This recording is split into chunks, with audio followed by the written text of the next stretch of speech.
So in prison, I worked as a compound photographer. And I was a photographer before I went to prison. My family all did photography, and it was just something that I learned to do as a young girl and did it professionally before I became a real estate investor, which is what led me to prison. But being a compound photographer is a really good job in prison. It pays like $1 an hour, which is high pay in prison. And when I got to the federal prison in Waseca, I saw the compound photographer right when I got there outside taking pictures. And I said, "Hey, you could get a job in the free world doing this." And she said, "Yeah, thank you for saying that. I'm a lifer. I'm never leaving prison." And later she told me, "I appreciated you saying that to me because it made me feel human for a minute."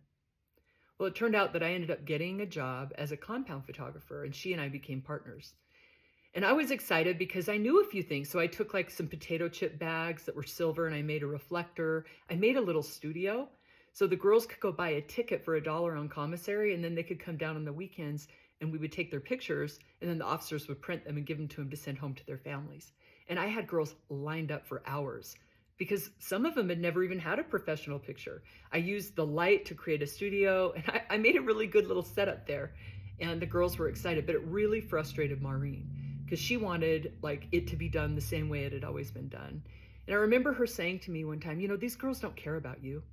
I don't know why you work so hard to take their pictures. You mean nothing to them. They're just going to leave anyway.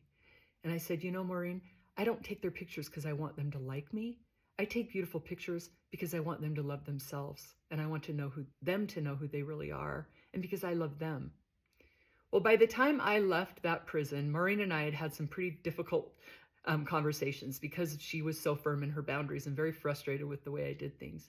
But I remember the last conversation we had, and she said, Portia, you're a force of nature.